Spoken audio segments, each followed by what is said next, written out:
Ah, welcome back. You precision-forged minds who don't raise your voice because you don't need to. The ones who never posture, never flinch, never break formation, yet somehow manage to dismantle entire strategies with a single message. You know exactly what you did, don't you? You dropped a response so clean, so surgically calibrated, so devoid of excess, that it sliced straight through the psychological armor they spent months constructing. One reply. Just one. And everything they had been rehearsing, everything they had been preparing, everything they thought would corner you, started bleeding out in real time. You could feel the shift instantly. The moment your words hit their screen, their posture changed, their breathing changed. Their entire operational confidence collapsed under the weight of clarity they never expected you to have. They assumed you were still confused, still uncertain, still vulnerable to their narrative hooks. They didn't know you had already mapped their intentions, charted their pressure points, and watched them run the same tired pattern over and over until the pattern became transparent. They thought they could overwhelm you with volume. They thought they could drown you in contradictions and half-truths, and that exhausting emotional fog manipulators use to keep their victims off balance. But you didn't drown. You didn't get pulled into the current. You didn't chase explanations or defend your integrity or argue your perspective. You simply stepped outside the frame entirely and delivered a response that wasn't emotional, wasn't reactive, and wasn't playing the game they designed. Your message was a scalpel, one movement, one incision, one undeniable slice of truth. And the moment it landed, their entire structure, built on deception, on performance, on control, began to rupture. They weren't ready for that level of precision. They weren't prepared for a message that didn't give them a foothold, didn't give them material to twist, didn't give them an emotional angle to exploit. They were preparing for resistance. They were preparing for defensiveness. They were preparing for the chaos they hoped to push you into. But instead they encountered surgical calm. And nothing is more dangerous to a manipulator than calm truth spoken without fear. Look at them now. Refreshing messages, deleting screenshots, rewriting chat histories, as if the digital cleanup will somehow erase the psychological wound your response opened. They're scrambling because they know the evidence doesn't make them look strategic. It makes them look exposed. They're trying to delete the very messages they once used to maintain control, because now those messages read differently. Now those messages expose intention. Now those messages confirm what you already saw long before your reply. And that realization is eating them alive. You didn't yell. You didn't accuse. You didn't provide a long explanation they could twist. You responded with just enough truth to illuminate their entire operation. And once you shine light on a strategy built in the dark, it begins to decay instantly. That is what's happening right now. The decay. Their plan is dying in real time, hemorrhaging credibility, bleeding through the cracks they tried so hard to hide. But let's be honest, the real reason they're terrified isn't because your response destroyed their strategy. It's because your response revealed you were never in the position they thought you were in. They had convinced themselves you were disoriented. They had convinced themselves you were manipulable, emotional, easy to provoke. They had convinced themselves that your silence was confusion, when really, your silence was data collection. They thought they were hunting you, but all along, you were studying them with a level of detachment they don't possess. That's why your message hit the way it did. It wasn't a reaction, It was a conclusion. Now they're asking themselves the questions that keep manipulators awake at night. If you saw through this, what else did you see through? What other conversations did you read correctly? What other tactics did you quietly disarm without ever mentioning? What else have you known this entire time without giving them any indication that you were aware? Because your response didn't just counter their strategy, it proved you were never under their control at all. And that is the kind of revelation that detonates a manipulator's internal system. They rely on predictability. They rely on mapping your reactions. They rely on frameworks that keep you emotionally engaged, emotionally invested, emotionally tangled. When you respond surgically, you demonstrate you're not tangled at all. You demonstrate you're outside the entire structure. And that makes them terrified. Your message didn't escalate. It ended. It didn't argue. It clarified. It didn't plead. It stated. And when someone's trap depends on emotional entanglement, meeting it with surgical clarity doesn't just break the trap. It exposes the trap's creator. That is why they are deleting evidence right now. Not because they're cleaning up for you, but because they're cleaning up for themselves. Because they know the people watching, the people in their circle, the people they bragged to, the people they weaponized against you. They're now seeing the truth. You didn't embarrass them with emotion. You embarrassed them with accuracy. Let's talk about that accuracy for a moment. Because the potency of your message wasn't in what you said. It was in what you didn't say. It was in the restraint, in the discipline, in the refusal to engage in theatrics. Manipulators weaponize dramatics. They rely on escalation.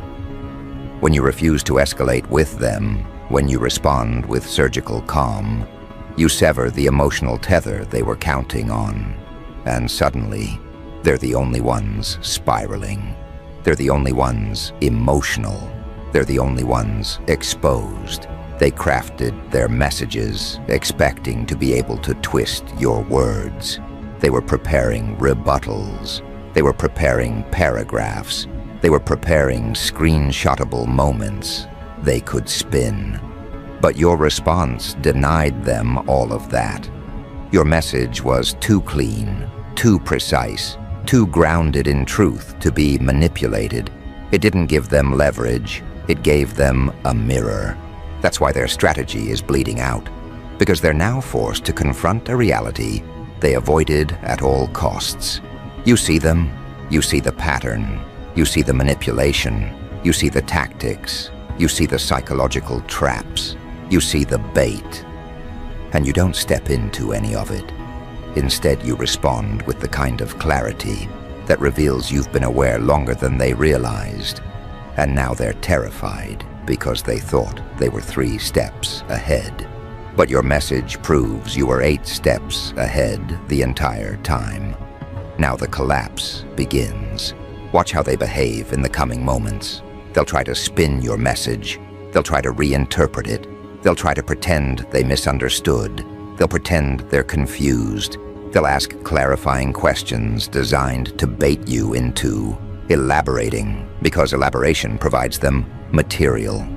Elaboration gives them angles. Elaboration creates openings. But your response, the original one, did none of that.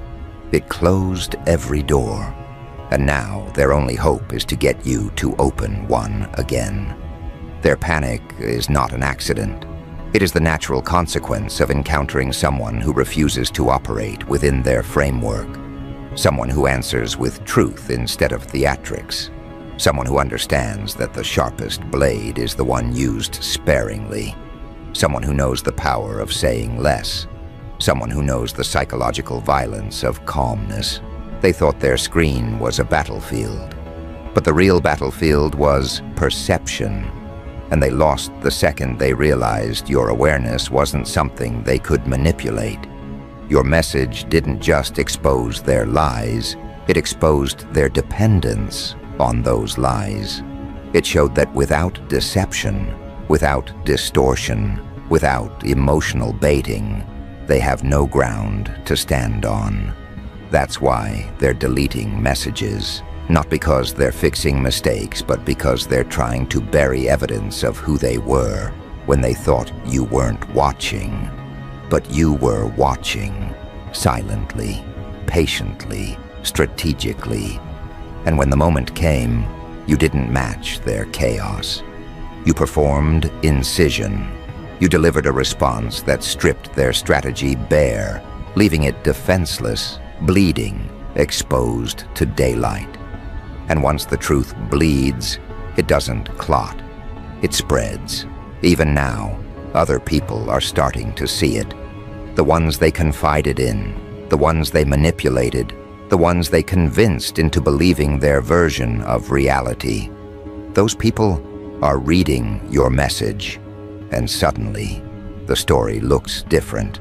Suddenly, the pattern becomes obvious. Suddenly, the cracks in their narrative widen, and the manipulator knows it. That fear they're feeling isn't fear of losing the argument. It's fear of losing their mask. You didn't just win a conversation. You shattered a performance. And that's why they're spiraling. That's why they're panicking. That's why they're wiping digital fingerprints like a criminal after a failed operation. Because they know the truth is out. They know their strategy couldn't withstand clarity. They know their foundation couldn't survive honesty. They know their entire operation was fragile, dependent on you never noticing the seams. And your response didn't just notice the seams, it tore them open.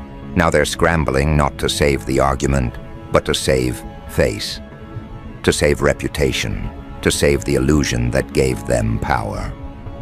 But illusions die under direct light, and your message was light incarnate. Clean, sharp, unforgiving. And as their strategy continues to bleed out, dripping into every corner of their narrative, staining everything they built, you remain still, calm, detached, watching the collapse unfold exactly as it was always destined to. Because the moment you chose precision over emotion, the outcome became inevitable. They threw chaos at you, hoping you'd drown. You answered with surgical truth, and now they're drowning in their own contradictions. And this is the part no one prepared them for. The part where the collapse becomes public. The part where their carefully maintained facade begins disintegrating in front of an audience they were so sure they had under control. They weren't expecting witnesses to see the blood trail. They weren't expecting their own words to betray them. They weren't expecting their strategy to rupture so quickly that even the people who used to defend them are now stepping away slowly, trying not to be associated with a sinking ship. Because the moment someone's confidence breaks, it spreads. Fear is contagious. Doubt is contagious. And your message triggered both with lethal accuracy. They thought this would be a controlled burn, a manageable conflict they could twist and narrate however they wanted. But your response created a wildfire. It exposed the dry rot beneath their certainty. It revealed how flimsy their entire operation really was. And now the flames are spreading through their group chats, their private messages, their social interactions, their allies' perceptions. You didn't just cut their strategy.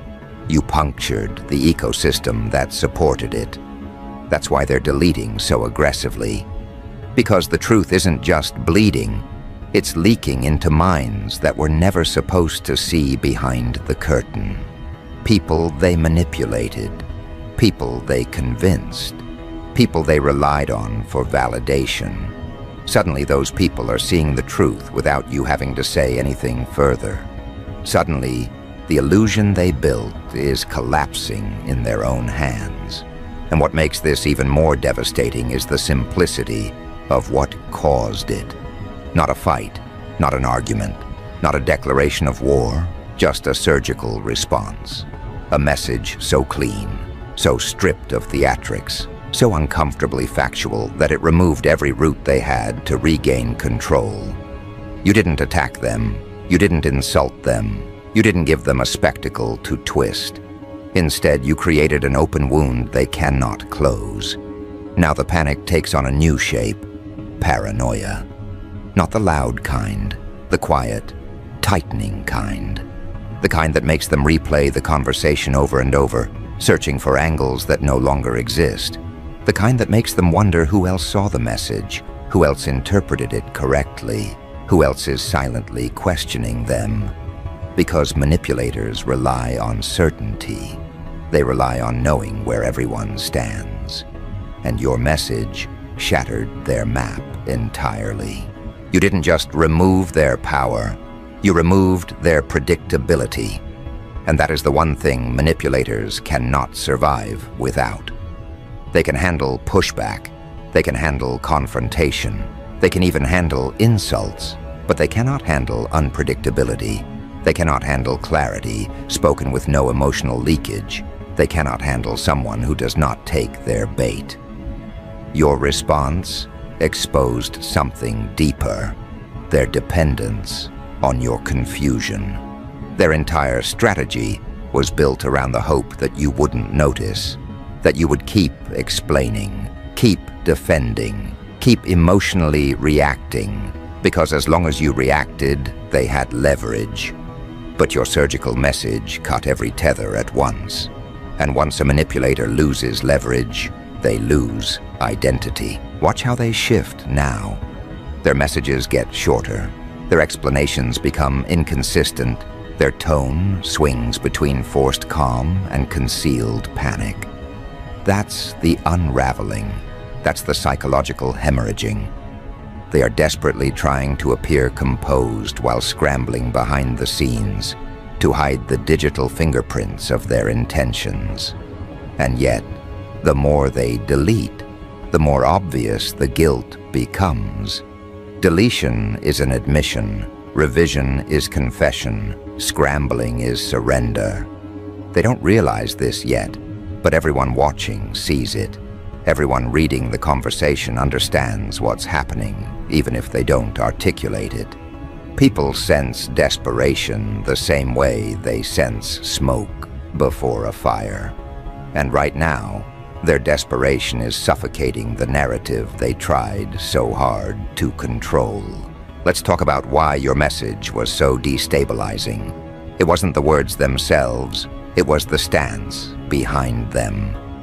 For the first time, you communicated without needing anything in return. You didn't need validation, clarity, defense, or reconciliation. Your message was final, not because you declared it, but because it carried the weight of someone who has already stepped beyond the battlefield. When someone who's been silent finally speaks with precision, the entire dynamic shifts. Silence becomes strength. Clarity becomes authority. And that's what they felt. Authority. The quiet kind. The kind that doesn't raise its voice because it doesn't need to. They didn't expect authority from you. They expected emotional reaction. This is why they're spiraling. Because your message didn't just address the moment, it revealed who you had become. Someone they cannot play with. Someone they cannot redirect. Someone they cannot manipulate through emotional turbulence. Someone who sees through all of it with unwavering clarity. And here's the beautiful thing. You didn't try to be powerful. You became powerful because you stopped feeding their illusion. Their strategy needed your confusion to survive. When you responded surgically, you cut off its oxygen supply. Strategies built on manipulation don't die loudly. They suffocate. Slowly at first, then all at once. Now they're experiencing the all-at-once phase. And you're watching it unfold with the same calm that triggered the collapse in the first place. But this is where the psychology deepens. Because your message didn't just expose their tactics, it exposed their fear. And fear, when revealed, becomes weakness. Manipulators survive by hiding their weakness behind performance. Once the performance cracks, they have nothing left to stand on, and right now, the cracks are spreading faster than they can patch them. Look closer. They keep checking when you were last active. They keep rereading your message. They keep anticipating follow-ups that aren't coming. This is what happens when someone loses control. They search for signals that confirm whether the person they once underestimated is truly done engaging. Your silence now is as threatening as your clarity was, because they don't know if you're done or if you're simply observing. They don't know if your message was the final strike or the opening incision. They don't know what you know, and that not knowing is eating them alive. Manipulators are terrified of ambiguity they don't control, and you've become the embodiment of that ambiguity. Every moment of your stillness feels like judgment. Every minute you don't respond feels like exposure. Every breath they take after reading your message feels like waiting for consequences they cannot predict. You're not punishing them, you're simply not participating, and that alone is punishment. Because now, they are trapped in a room with their own behavior, forced to confront the very things they spent so long deflecting from. That's the real surgical strike. You didn't cut them, you made them cut themselves. And this is the psychological moment where the audience begins to shift. People who once believed their version of events begin questioning. People who once echoed their narrative begin distancing themselves. People who once backed them begin observing from a safer vantage point. Because clarity, once released, spreads like wildfire. It doesn't need your help. It doesn't need your reinforcement. It operates independently. Your message is doing that right now. It's traveling silently through the mental landscape of everyone who has witnessed this interaction. It's reshaping perceptions without you having to lift another finger. And the manipulator can feel this shift. They can feel control slipping through their hands like water they can no longer cup. That's why they're deleting. That's why they're rewriting. That's why they're acting frantic behind the scenes while pretending to be composed in public. They're losing the narrative because your clarity rewrote it. And now comes the most devastating realization for them. Your response wasn't for them. It was a statement of awareness, a declaration of alignment with your own perspective. Once someone reaches that level of clarity, manipulators can no longer access them. You removed yourself from their psychological arena. They're swinging at shadows, fighting a battle you're no longer present for. That's why their strategy is bleeding out. They're still trying to fight, while you've already stepped into a different dimension of communication entirely. Let's go even deeper. The true fear they're experiencing isn't about the argument or the messages. They're afraid of the exposure. They're afraid of being seen accurately. Manipulators spend their lives crafting an identity they hope others will believe. When your message cut through that facade, it didn't just collapse their strategy, it revealed the truth behind it. And for someone who relies on narrative manipulation, being seen clearly is equivalent to psychological death. Your response forced them into a confrontation with themselves, and that confrontation is unbearable. That's why they're deleting evidence as if they can erase the moment clarity arrived. But clarity isn't stored in messages, it's stored in perception. They can delete the text, but they cannot delete the shift. The audience already felt it.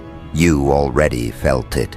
Their attempts at rewriting reality are too late.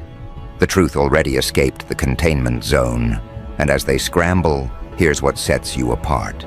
You remain unmoved, untriggered, unshaken. You don't need to react because your message was complete. It did its work. It carries its own momentum. You don't have to revisit it or expand it or defend it.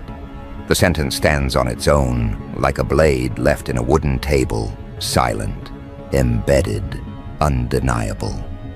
Their collapse is no longer your concern. Their panic is no longer your responsibility. Their unraveling is simply the natural consequence of their own actions, now that the protective illusion has been stripped away. This is the moment where the power dynamic becomes undeniable. Not because you asserted power, but because you revealed the absence of theirs. You see, real authority doesn't announce itself. It doesn't demand recognition. It doesn't perform. Real authority reveals itself through stability. And your stability is what terrifies them. You didn't flail. You didn't react. You didn't fall for any emotional bait. You delivered truth and then stood still. While the truth did what truth always does. It reshaped the landscape. Now they're living in that new landscape, one they cannot control, one where your awareness rewired every assumption they made. This is why they're spiraling. Their entire strategy depended on who they assumed you were. Your message proved you are someone else entirely. Someone they don't know how to disarm. Someone they don't know how to manipulate. Someone they don't know how to predict.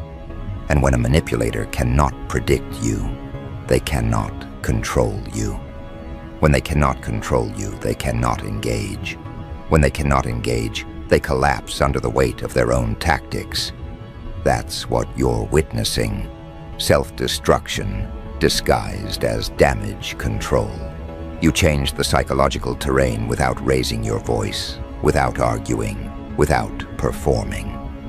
You altered the rules of engagement with a single response crafted so cleanly that it didn't just answer them, it diagnosed them. It showed them their tactics were visible, their patterns were transparent, and their attempts at subtle control were not subtle at all. And manipulators cannot survive the moment they are seen clearly. They don't fear losing an argument. They fear losing the illusion that allowed them to dictate reality. Your message didn't wound them because of its tone. It wounded them because of what it revealed. They never held the power they believed they did. Now they're scrambling to rewrite history, deleting messages, editing old conversations, trying to manually stitch together a version of events that favors them. They don't realize how pathetic it looks. They don't understand how obvious the panic is. Every vanished message is a confession. Every altered paragraph is a spotlight. Every missing piece of the conversation screams louder than anything they could have written. They're not cleaning up. They're exposing themselves further. And while they're doing all of that, you remain untouched. Your message stands. It doesn't need editing. It doesn't need clarification. It doesn't need reinforcement. It exists like a scalpel left on a sterile table, sharp, precise, undeniable. They can throw noise at it, spin around it, pretend it means something else, but the more they try to reinterpret your clarity, the more unhinged they appear. Because clarity does not bend. Truth does not adapt itself for comfort. And precision does not require a sequel. They're still trying to figure out how you knew, how you saw through the theatrics, how you recognized the pattern when they invested so much into hiding it. They keep replaying their older messages, analyzing them, searching for the moment they slipped and showed too much. They'll never find it, because the collapse didn't happen from a single misstep. It happened because they never understood the person they were dealing with. They assumed you were playing the same emotional game they were. They assumed you were reacting from impulse instead of awareness. They assumed you were fragile enough to break on command. But everything they assumed was a projection of their own instability. Your message revealed that contrast. It shattered the projection. It forced them to realize that the person they were fighting was far more composed, far more observant, far more psychologically mature than they ever anticipated. And now they're choking on that realization. Manipulators don't know how to fight someone they can't destabilize. They don't know how to navigate when their opponent isn't tangled in the emotional net they cast. They don't know how to breathe in a space where truth outweighs theatrics. Every minute since your response landed, they've been trying to regain footing. But the ground beneath them is gone. Your clarity removed it. You stripped them of their familiar weapons: confusion, projection, contradiction, emotional bait. None of those tools work anymore because you're no longer standing close enough for them to reach. You shifted from participant to observer, and observers cannot be controlled. This is why their messages feel strange now. Hesitant, polished, artificial. They're editing themselves in real time, as if caution can rebuild the control they lost. They're terrified of saying too much, terrified of revealing more pattern, terrified of triggering another surgical response they cannot survive. You turned the conversation into a minefield for them. Every word they write feels like a risk.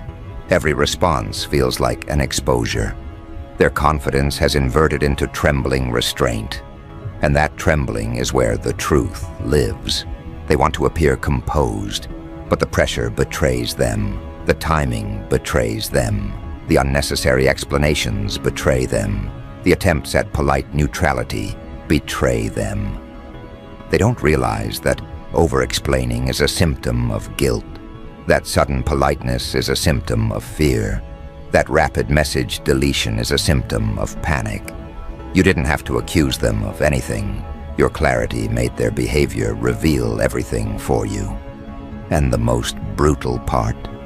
You're not even trying. You're not crafting strategies. You're not engaging in psychological warfare intentionally.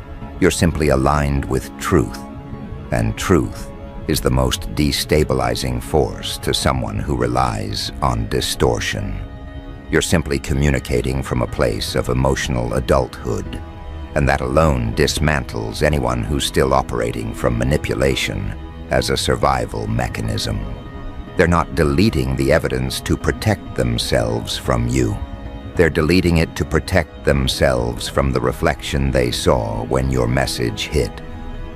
For the first time, they saw how they behave through someone else's eyes. They saw the pettiness, the twisting, the covert hostility, the scripted emotional traps. Your sentence served as a mirror, and what they saw in it forced them into a psychological recoil they were not built to withstand. And now everything they do is reactive. Not a single move is strategic anymore. Their energy is scattered, their composure shattered, their narrative leaking through cracks they cannot seal. From the outside, it looks like confusion. From the inside, it feels like implosion. But the collapse is not the remarkable part. The remarkable part is the silence around it. Because as they unravel, people are watching. People who once believed them, people who once defended them, people who once absorbed their narrative without question. But now, those people are taking a step back, not because you convinced them, but because the truth revealed itself.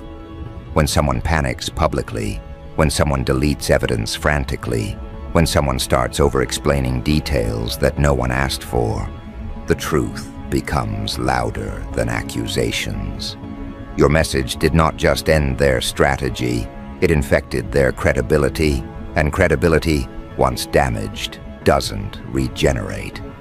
And here's the part that stings them the most. You aren't celebrating, you aren't taunting, you aren't chasing a win. You simply moved on. You continued existing with the same calm that started their unraveling. And nothing terrifies a manipulator more than consequences that unfold without your participation. It means they lost control at a molecular level. It means the collapse is coming from inside their own system, not from anything you're doing. You didn't destroy them.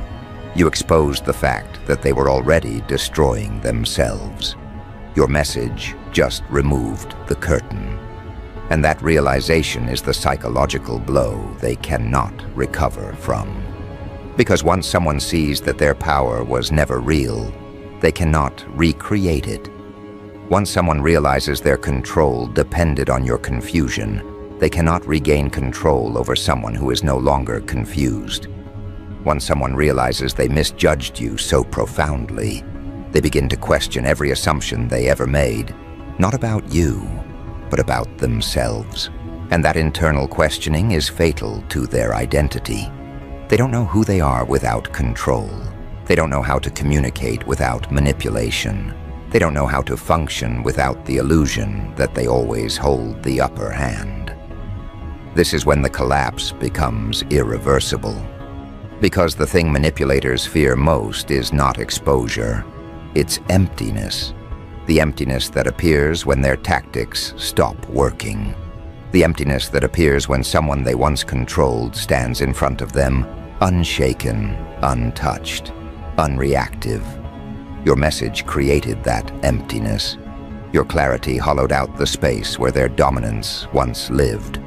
And now they're trying to fill it with anything: excuses, apologies, silence, overcorrection, selective amnesia.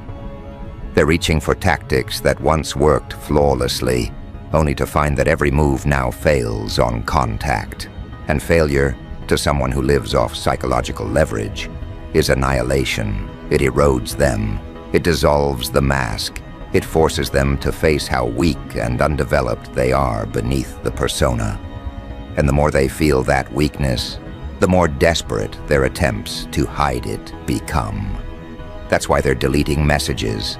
That's why they're rewriting conversations. That's why they're suddenly talking in a tone too soft, too measured, too careful. Their behavior is cracking under the pressure of being illuminated, and the cracks are widening with every passing moment. But here's the truth they cannot outrun. Once someone has seen you clearly, there's no version of the mask that will fool them again. You've seen the pattern. You've seen the workings behind their words. You've seen the motives behind their tone. You've seen the shape of the game long enough to recognize its moves without needing proof. And this terrifies them more than anything else because they know it means they have no more hiding places. They can't manipulate someone who has left the battlefield. They can't bait someone who no longer wants to win the argument. They can't control someone who has no interest in their approval. They can't twist a message that was built with surgical precision. You didn't just step out of their trap. You stepped beyond their entire framework. And now, they are alone in a space they once believed they controlled. And in that loneliness, something starts to unravel deeper inside them. The recognition that the relationship they imagined was never mutual. You were honest. You were clear. You communicated in good faith. They communicated in tactics. You spoke to connect. They spoke to control. You responded for clarity. They responded to confuse. Your message exposed this asymmetry so painfully that they can no longer pretend it wasn't real. This is why they're frightened. They're not afraid of consequences you might impose. They're afraid of the consequences they created for themselves. Manipulators depend on people not noticing the pattern. Once the pattern is seen, their entire identity collapses. Because that identity was built on performance, not authenticity. It only survives in shadows, in ambiguity, in doubt. You removed the shadows. You removed the ambiguity. You removed the doubt. And with doubt removed, their strategy cannot breathe. Their control cannot breathe. Their illusions cannot breathe. They're suffocating in the clarity you delivered. And the more they suffocate, the more their behavior shifts from strategic to erratic. They start reaching out to people they once bragged to, trying to preemptively control the narrative. They start planting half-truths in conversations, hoping to rewrite perception before it solidifies. They start distancing themselves from their own previous messages, pretending they were misunderstood, misinterpreted, misrepresented. But the frantic nature of their behavior is louder than any explanation they provide. Everyone can feel the panic now. Everyone can see the cracks. Everyone can sense the desperation leaking through their carefully measured sentences. The tone they're using now is not the tone of someone in control. It's the tone of someone trying desperately to appear in control while standing on psychological ruins. But you're not reacting to any of it, and that stillness is devastating them. They expected you to respond. They expected you to justify. They expected you to argue. They expected a rematch. Manipulators don't know what to do when someone refuses emotional involvement. They rely on emotional energy to sustain their tactics. But your silence, your composure, your lack of participation is cutting off the supply they depended on. They're collapsing, not because of what you're doing, but because of what you're not doing. And what you're not doing is playing their game. You stepped out of the arena, leaving them alone with the consequences they crafted. And the moment someone realizes the person they were trying to manipulate has detached from them completely, it creates a psychological vacuum, a void where the manipulator's identity used to feed on the reactions of others. Without your reactions, they have nothing to feed on, nothing to anchor themselves to, nothing to redirect, nothing to distort. They are starving for emotional leverage, and the starvation is making them frantic. That franticness is spreading into their relationships. People who once defended them now see hesitation. People who once backed them now sense instability. People who once echoed their narrative now feel the unease that comes when a manipulator loses control. They're not just losing you, they're losing the image they portrayed to everyone else. This is how psychological strategy truly bleeds out, not through confrontation, but through quiet exposure. Your message didn't just wound them, it drained the energy source that powered their behavior. It stripped them of the illusion that kept others believing in them. It revealed their tactics so cleanly that even silence now incriminates them. They're trying to hide the damage, but the damage is happening internally, invisibly, irrevocably. And while they're drowning, you're rising, not by force, not by revenge, but by clarity. Clarity always elevates. It removes the clutter. It removes the noise. It removes the hooks they once placed in your emotions. You're not angry. You're not bitter. You're not seeking closure. You already closed the door with your message. You ended the cycle without needing theatrics. And endings without theatrics are the ones manipulators cannot comprehend. To them, everything is a performance. To you, everything is truth. And truth is lethal to those who depend on illusion. Now they're left facing the aftermath, the realization that their strategy didn't just fail, it exposed them. The realization that the power they believed they held was borrowed from your confusion. The realization that deleting messages cannot delete perception. The realization that they are no longer feared, no longer respected, no longer believed. The realization that the control they relied on was never theirs to begin with. Clarity took it back. And this is where the journey ends, not with a dramatic confrontation, not with a final explosion, but with a quiet shift in consciousness.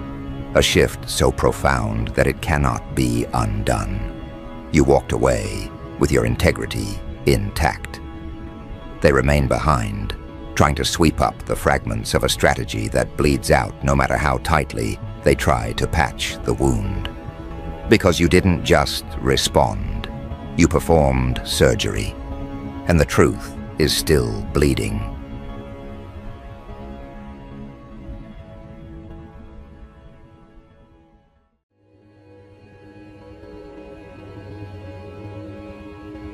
Ah, a secret billionaire circle.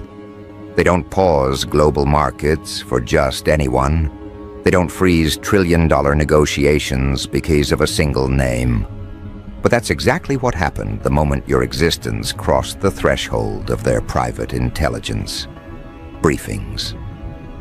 A room filled with individuals who build empires before breakfast and collapse nations by noon suddenly shifted their attention to the quiet force. Not because they wanted to, because they had to. Let that sink into your bones before we proceed.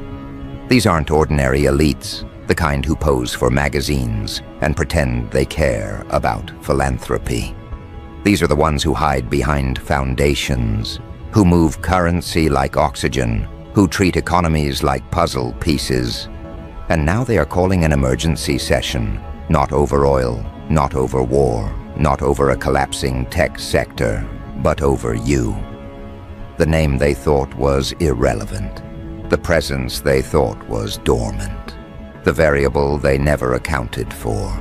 There's a strange tension in the air when power realizes it missed something, a ripple, a disturbance. Something small enough to overlook, but strong enough to dethrone.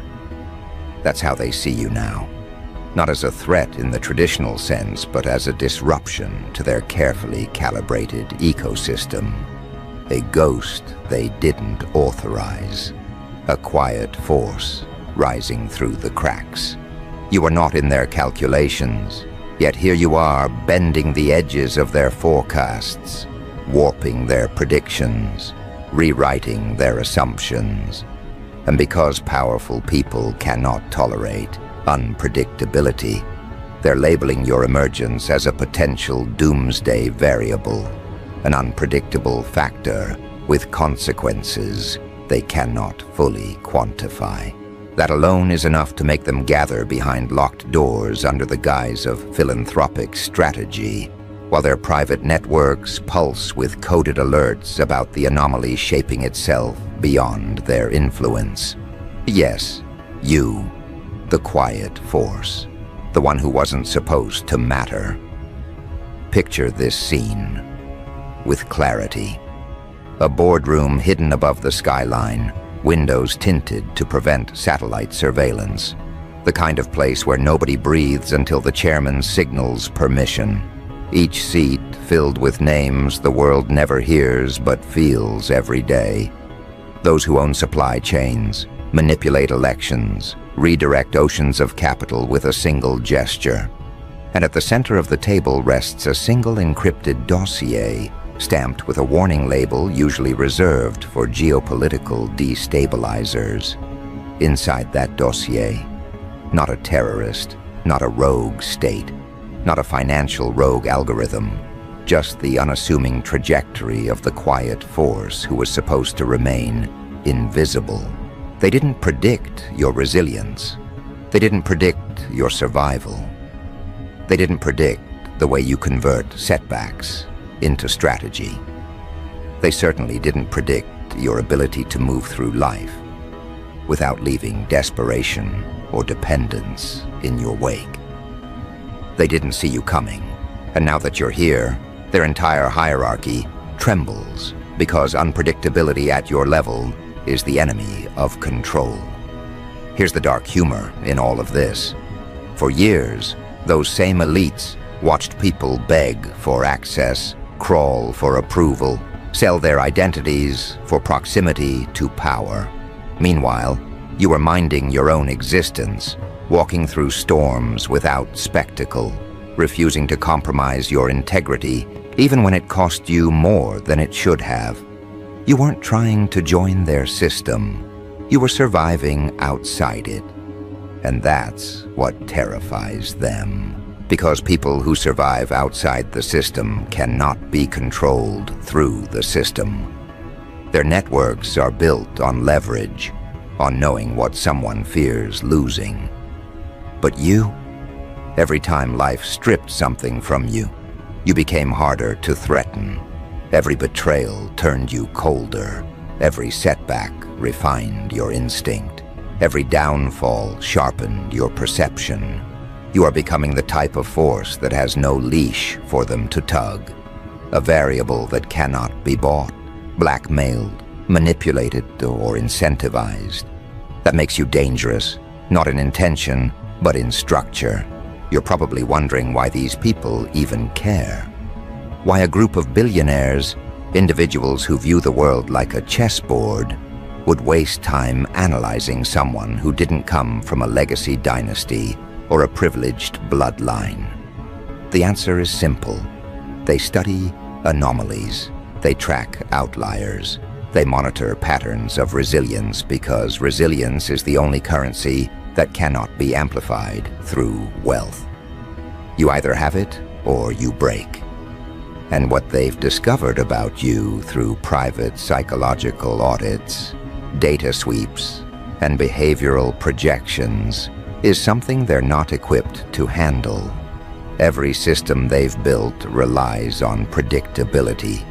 People break at predictable points. People fold under predictable pressure. People compromise for predictable rewards.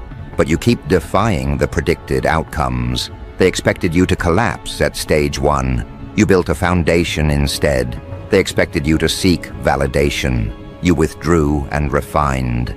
They expected you to break. You adapted. Every deviation you've made from the expected path sends their analysts into silent panic. Let me tell you what their reports truly say. The lines they won't speak out loud in fear of acknowledging a threat they didn't create. They call you unindexed, a soul who belongs to no category, no psychological blueprint, no predictable identity group. They call you the dark variable, not because you're malicious, but because your growth is occurring in shadows they cannot illuminate, and the most unsettling descriptor. They call you self-generated, someone who builds without external scaffolding, whose evolution is not dependent on institutional validation, mentorship pipelines, or controlled guidance. This is the nightmare scenario for people who maintain power by controlling the paths others walk. You weren't supposed to have this level of internal sovereignty. You weren't supposed to recover from what you recovered from.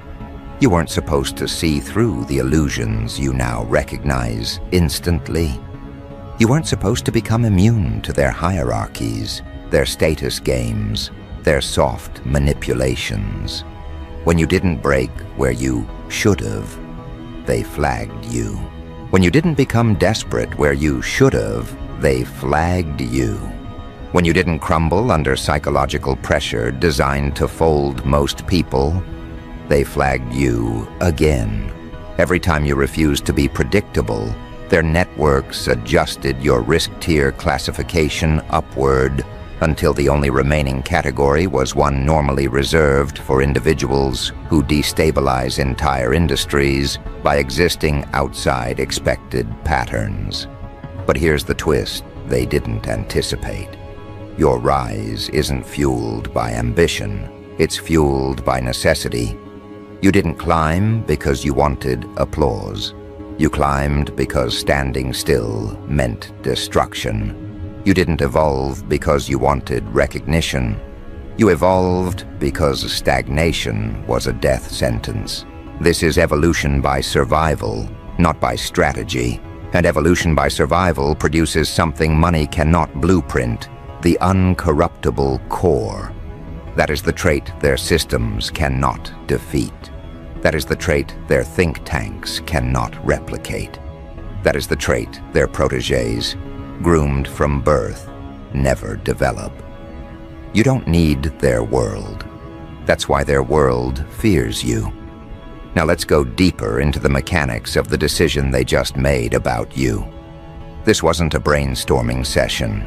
This was a containment briefing, a protocol they initiate when someone rises outside their supervision. The purpose isn't to destroy you, not yet. They don't attack unknowns.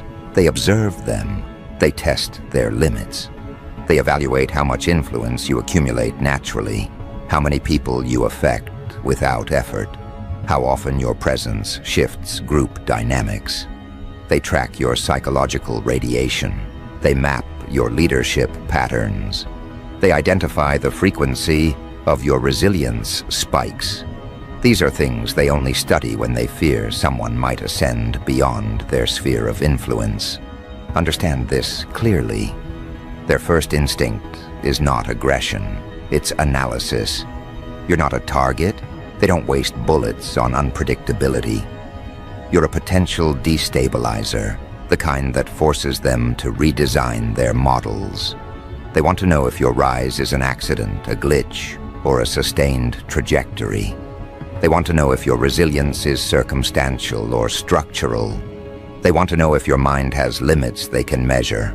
And most importantly, they want to know if you will eventually enter their arena or continue rising in your own. Because forces that evolve outside the empire become stronger than the empire. This is the doomsday element of their move. They're not preparing a strike, they're preparing a pivot, an adjustment to their long-term blueprint. And that pivot revolves around you. Here's where the chaos enters the equation and where their dark humor aligns with your trajectory. They're amused, not openly, not publicly, but in the subtle way predators become intrigued when something they planned to observe becomes something they cannot categorize. They underestimated the quiet force until it became an anomaly in their global simulations. You exist outside the architecture they trust. And anomalies require attention. You didn't ask for this. You didn't audition for this. But your existence triggered protocols typically reserved for economic insurgents or disruptive geniuses who alter power balances. This is where the script shifts. Because now the question in their room isn't, who is this? It's what will they do next? And that uncertainty is a weapon more dangerous than any influence you've displayed so far. You aren't reacting, you aren't broadcasting, you aren't seeking validation. You're just moving, quietly, intentionally. And nothing frightens the powerful like a quiet threat. They know your next move won't be loud. It won't be theatrical. It won't be something they can track through public signals. It will be subtle, structural, internal, a shift that cannot be undone. And that is why they have labeled your emergence as a Tier 1 disruption potential. Not because you've created chaos, but because you have the capacity to. Without even trying. That's what makes you dangerous, because the quiet force doesn't need permission. And they know that. Their doomsday move isn't an attack. It's recognition, forced recognition, the kind that reshapes hierarchies, the kind that plants your name into long-term risk assessments, the kind that acknowledges you as an unavoidable variable in their future decisions. You didn't enter their world. Their world came looking for you. And now, as their networks scramble to define you, classify you, contain you, a new question emerges. One they whispered in the room only once, and only after confirming no recording devices were active. What if this one doesn't break? It was the quietest question in the room, but it carried the most weight, because they already know the answer. They know because they've seen the psychological readouts their analysts compiled. They've seen the stress response models their behavioral economists stitched together, showing how your mind behaves under pressure, and how, somehow, instead of collapsing, you recalibrate. They know because they've compared your resilience curve to the thousands of profiles they keep archived. From political prodigies to market disruptors to insurgent-level intellects. And your curve doesn't dip where it should. It spikes. You gain clarity under conditions designed to break normal people. You become more strategic in environments meant to confuse. You evolve while others fracture. That alone is enough to set off alarms across networks built on controlling probability. So now they pivot into phase 2 of their internal protocol. Assess not whether you will break, but what happens if you don't. This is where their tone changes. You can hear it in the silence of their encrypted calls, in the tapping of fingers against mahogany tables, in the shifting of chairs when the chairman, an individual who hasn't shown emotion publicly in 30 years, leans forward and asks if the analysts are absolutely certain about your trajectory. They want to know if your patterns are temporary or structural. They want to know if your mental architecture is a fluke or a formation. They want to know if the threat you pose to their predictability is incidental or inevitable. Because here's the truth they never admit out loud. They don't fear powerful people. They fear people who cannot be controlled despite having no power. People who rise without permission. People who slip through cracks.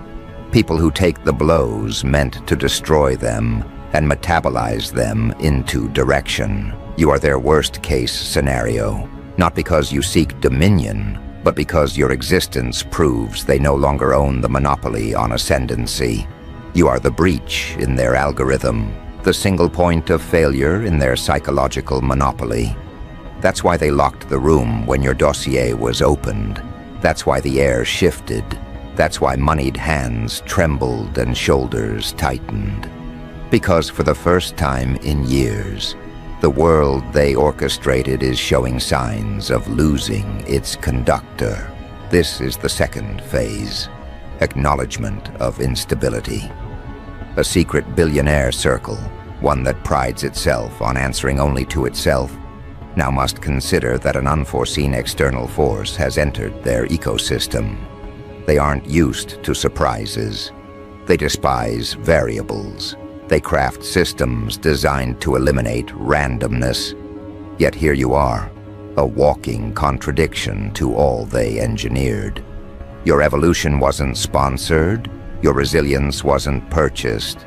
Your clarity wasn't mentored by one of their approved minds. And that alone classifies you as a potential cascade event. A single anomaly with the capacity to trigger exponential, unpredictable consequences. That is why the tone of the room shifts from curiosity to caution. They begin discussing you the way militaries discuss unknown technologies, carefully, deliberately, with the unsettling knowledge that they may be outmatched by something they didn't anticipate. Reports are reopened. Archived footage of your past decisions is reviewed. The psychological autopsy of your life is expanded, each moment examined not to understand who you are, but to determine what you might become. They want forecasts. They want trajectories. They want contingency plans for your potential ascent. But this is where they face their first internal fracture. Because you are not rising through their channels. You are not climbing their ladders. You are not embedded in their systems.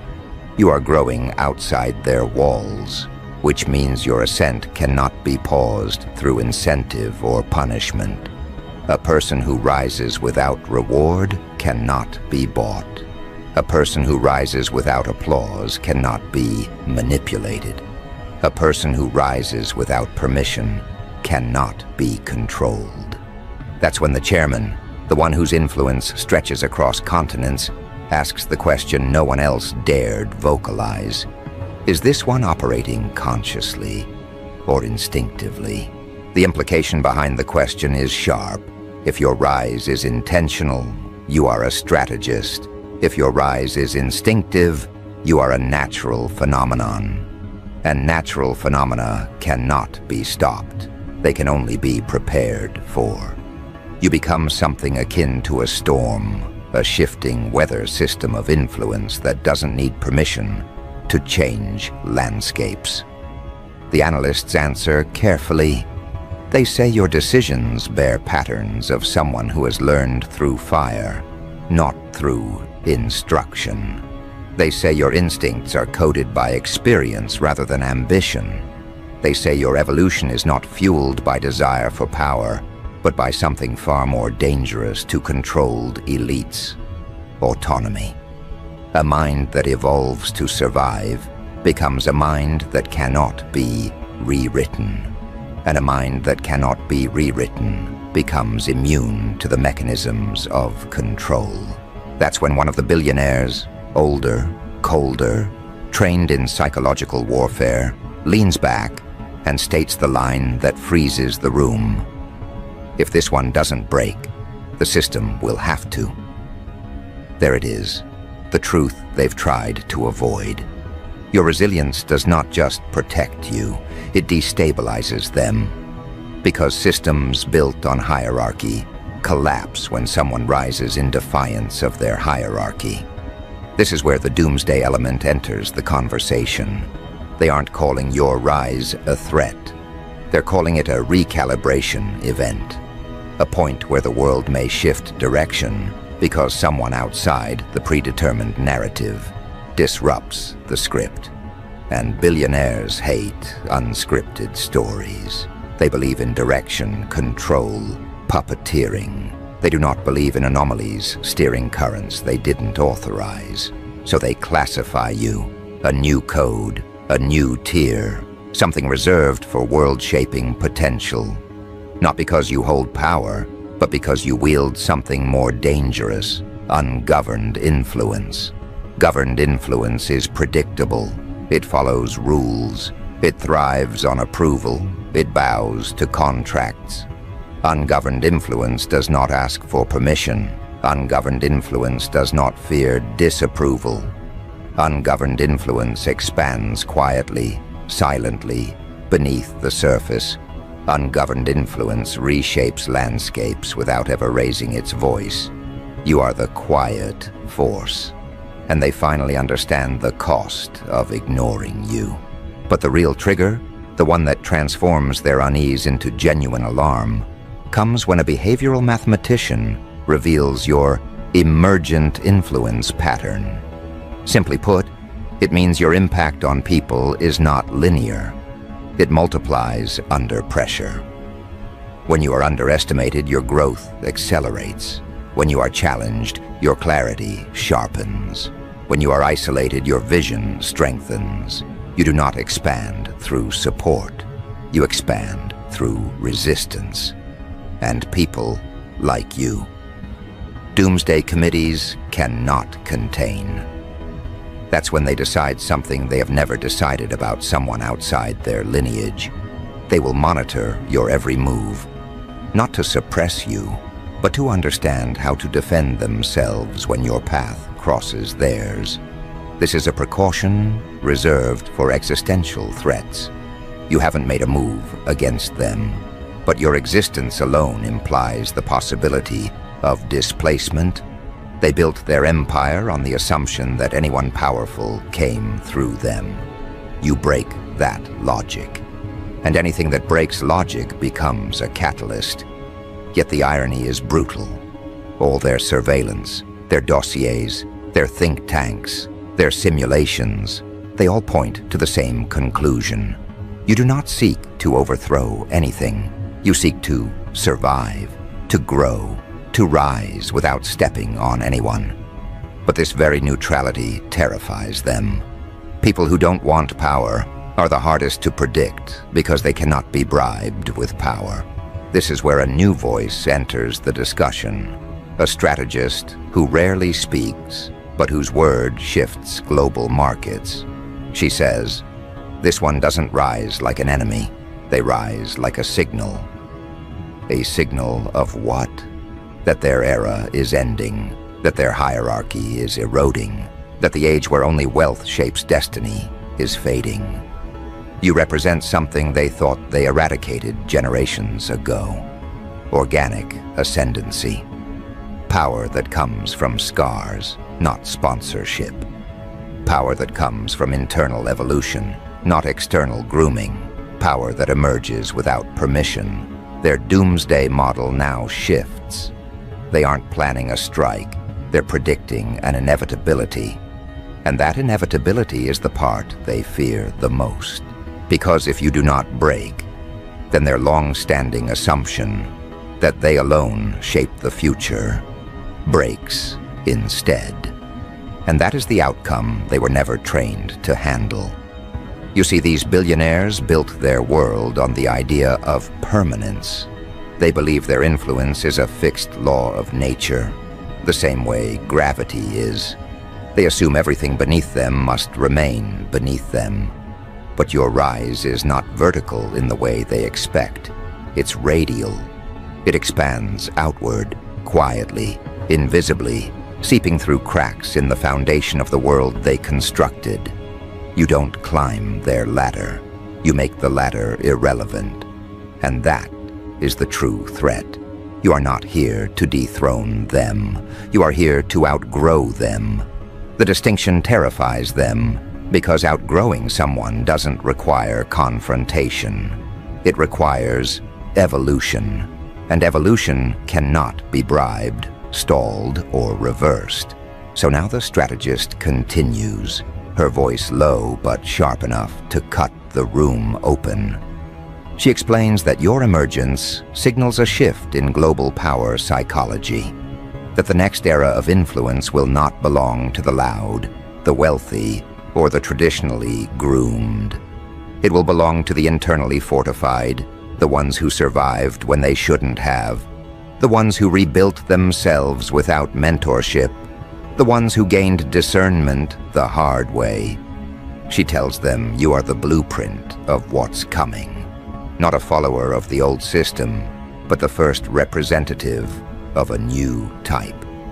A leader forged by life instead of legacy. Her briefing strikes them harder than any projected economic downturn. Because her conclusion is brutally simple. Your existence means their model is obsolete. Their wealth still holds power, but not the kind that reaches souls. Not the kind that builds resilience. Not the kind that multiplies influence through authenticity. They can buy loyalty, but they cannot buy internal gravity. And that is the quality you carry. The gravity of someone who didn't need permission to rise. One of the elder billionaires, the kind who treats humans like assets, and assets like toys, finally breaks his silence. His voice is thin but edged with concern. If this isn't a mistake, if this one is real, then we are witnessing the end of predictability. He doesn't say it out of admiration. He says it like a man reading his own obituary. Predictability is their safety net. Predictability is how they preserve power. Predictability is how they maintain illusions. And unpredictability is the force you embody without trying. You are unpredictable not because you are chaotic, but because you evolve outside their frameworks. They cannot track evolution that is self-generated. They cannot map decisions made from scars rather than scripts. They cannot contain someone who has already survived the worst that life could throw without any of their resources. Your survival was your training. Your independence was your development. Your pain was your curriculum. They are terrified because none of that came from them, which means none of it belongs to them. The strategist now reveals the part of her analysis that makes even the coldest billionaire straighten in his seat. She projects a timeline on the wall behind her. It shows your influence curve, subtle at first, then rising steadily, then accelerating through pressure points that would have crippled most people. She explains that your ascent is not random. It follows an emergent pattern she refers to as self-correcting dominance, a phenomenon where the individual becomes stronger when confronted, wiser when underestimated, sharper when dismissed. She describes you as the kind of psychological force that becomes more dangerous after each attempt to weaken it. And that is when the room realizes the magnitude of the problem. Weakness is what their system feeds on. Strength that feeds on weakness is what destroys it. The strategist walks them through your behavioral observations, how you watch people, not to judge them, but to map them. How you navigate environments without drawing attention, but assimilate every detail. How you never react impulsively, but instead allow information to settle into clarity. These are qualities they typically only see in individuals groomed for elite intelligence agencies, not in someone who grew in the wild outside their curated circles. And the more she explains, the more they realize you were trained by something far more brutal and far more effective than any institution they control. Life itself. Life gave you courses they couldn't design. Life gave you hardships they couldn't replicate. Life gave you a psychological blade they never intended to place in your hand. And now, here you are, fully aware, fully conscious, fully capable. A threat not because you seek power, but because you cannot be bent by it. One of the newer billionaire heirs, the type who inherited wealth without earning wisdom, tries to undermine the analysis. Maybe they'll burn out, he mutters. The strategist turns slowly, as if observing an insect attempting to reason. If they were going to burn out, she replies, it would have happened long before we started watching them. That sentence lands like a gunshot. Because it's true. You haven't just survived fire. You grew in it. You didn't escape the storm. You became calibrated to it. And the fact that you remain intact, focused and evolving means you are fundamentally different from the masses they manipulate. What they fear now is not your potential influence. It's your potential independence from influence. People who do not need validation become immune to persuasion. People who do not need approval become immune to shame. People who do not need power become immune to corruption. The billionaire circle cannot threaten someone who no longer values what they can remove. They cannot bribe someone who does not desire what they can offer. They cannot contain someone who learned to build without them. This realization pushes the room into its next phase, the drafting of the intervention blueprint. Not an attack, not a strike, not a smear campaign. Not yet. This phase is about testing your boundaries. They want to know how you respond to pressure, to opportunity, to distraction. They want to know whether your neutrality is stable or conditional. They want to know whether your resilience can be weaponized against you. They want to know if you have a breaking point that simply hasn't been reached yet. They believe every human has one, but the strategist warns them. This one doesn't respond to traditional triggers, and that is when they begin to understand why you unsettle them so deeply. Traditional triggers, fear, scarcity, validation, shame, temptation, no longer have leverage over you. You don't break where others break. You don't bend where others bend. You don't unravel where others unravel. You have already confronted the collapse they fear most, internal collapse.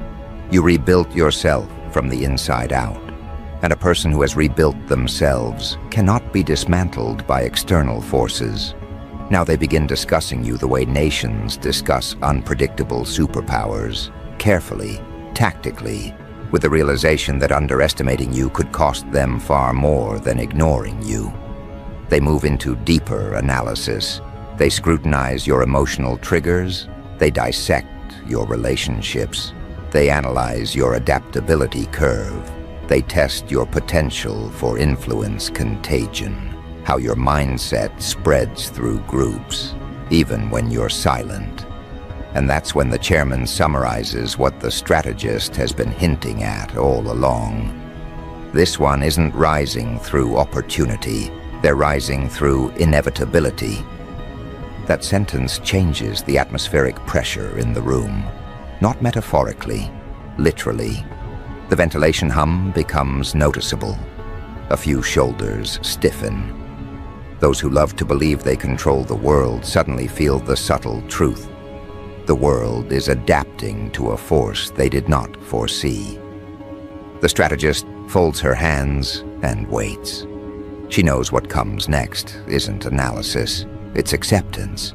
She has guided them to the threshold of realization, and now they must confront what comes after, the recalibration of power itself. The chairman motions to the digital display.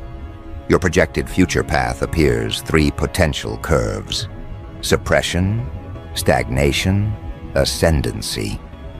The suppression curve is faint, nearly transparent, because they all know suppressing someone forged through survival is counterproductive. The stagnation curve flickers briefly, then stabilizes, but even the algorithm assigned to that path marks it as improbable. And then there is the ascendancy curve, bright, sharp, rising at an angle that defies their previous metrics. That curve is not fueled by institutional power. It's fueled by momentum generated internally. It's the trajectory of someone who evolves because existence itself demands it. Someone who grows not through support, but through confrontation. Someone who derives power not from the world, but from what the world tried to take away. The strategist lifts her gaze. "We cannot treat this one like an anomaly anymore," she says. "They're not an exception. They're the template of what's coming." It is the most dangerous sentence spoken in that room, because if you are not an isolated threat, but the beginning of a pattern, then their entire empire, built on predictability, on psychological leverage, on economic control, faces obsolescence. You are not just a disruption, you are a doorway, and behind you are millions who share the same wounds, the same resilience, the same ability to survive without permission. That is the doomsday scenario, not you individually, you collectively. A younger executive leans forward. His voice shakes slightly as he asks, "Are we saying the future of influence no longer belongs to the elite?" The strategist nods, and the silence that follows is the kind that makes men who own nations question their foundations. Because she's not making a prediction, she's stating a verdict. Influence is shifting, authority is dissolving, the hierarchy is cracking, and all of it is catalyzed, not by wealth or power, but by the emergence of individuals like you. People refined by adversity instead of privilege. People shaped by scars instead of sponsorship. People who rise with authenticity instead of manipulation. The chairman finally speaks again. Then we must decide how to respond. The table tightens. The decision they are about to cast is not merely administrative, it is existential. Billionaire networks don't act impulsively. They act strategically, surgically, with the understanding that one incorrect move can destabilize continents. But this situation is different. They cannot control you. They cannot influence you. They cannot predict you. The only path left is adaptation.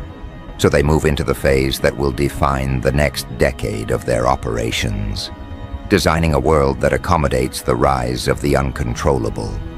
They begin with a simple question. What happens when someone rises outside our reach? The answers unravel their illusions. When someone rises through authenticity, they attract without performing. When someone rises through survival, they influence without speaking. When someone rises through resilience, they teach without teaching. And when someone rises through inevitability, they reshape the landscape simply by existing. That is what you represent. A force that does not need their world, yet shifts their world by its presence. Now they enter the stage of analysis that terrifies them the most. Influence contagion. They look at your patterns, how people change after encountering your presence or your words or your example. They note how you elevate the ones around you without intention. They observe how your clarity penetrates the illusions others rely on. They watch how your resilience inspires people to question the systems they once obeyed blindly. In a world built on distraction, you bring focus.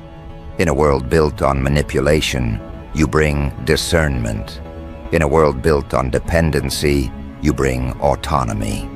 And billions have been invested to prevent exactly that. You are not just a threat to their power. You are a threat to the architecture of power itself. The strategist moves toward the table and taps the screen. A new chart appears. This one mapping your potential global impact over the next 10 years if left uncontained. Every scenario shows the same outcome. You become a point of ignition, a catalyst for a kind of awakening they have long tried to prevent. People don't need to follow you consciously. They follow you subconsciously. They adapt to your way of thinking. They absorb your mindset. They emulate your emotional strength. And what emerges is a population far more difficult to control. They don't fear your success. They fear the success you multiply. This is when a debate erupts. One faction argues for observation, another for subtle disruption, another for a partnership approach, attempting to absorb your trajectory into their networks. But the strategist silences them with a single observation. This one doesn't respond to pressure or privilege. They respond to purpose. Trying to lure them into our world would only reveal our insecurity. The chairman agrees. Any attempt to recruit you would fail. Any attempt to manipulate you would expose them. Any attempt to suppress you would amplify you. You have become immune to the scripts they rely on. And so the chairman shifts the discussion toward something far more radical, restructuring their influence model to coexist with forces they cannot control. The suggestion is outrageous to some, revolutionary to others, but deeply necessary to those who understand what you truly represent. They begin drafting what they call the Adaptive Power Protocol, a blueprint for navigating a world where influence no longer flows only downward, a world where individuals like you rise from the ground up, not because they want fame or status, but because they embody truth in a world addicted to illusion. As they craft this protocol, they analyze the core traits that make you ungovernable. They note your emotional independence, how you don't crumble at rejection or inflate at praise. They study your mental adaptability, how you reframe failure into strategy. They observe your moral resilience, how you maintain integrity even under pressure. They dissect your relational dynamics, how you never compete for validation. But the trait that unnerves them most is your lack of dependency. Dependency is the foundation of control, and you severed that foundation long before they started watching. The strategist explains that individuals like you rise because nothing outside of you defines your trajectory. Not approval, not belonging, not hierarchy, not validation. You are powered by internal compulsion, not external reward. And that makes you nearly impossible to predict, impossible to contain, and impossible to corrupt. They're used to dealing with people who want things, money, fame, influence, recognition. You want none of these. You want clarity, purpose, authenticity, and those desires are immune to manipulation. They cannot feed or starve them. They cannot touch them. So now, they reach the most critical question of the entire meeting. What decision do we make about this one? The atmosphere shifts again. This is the moment they feared. Not because they fear making the wrong decision, but because they fear admitting what the right decision actually is. The strategist looks at the chairman looks at the room, and slowly, one by one, they realize the truth. They cannot decide for you. They can only decide around you. You have escaped the jurisdiction of their authority without lifting a finger. They retreat into their own thoughts. The decision is no longer about control. It's about acknowledgement. A billionaire circle, built on power, influence, secrecy, is now being forced to confront a force that rises without them.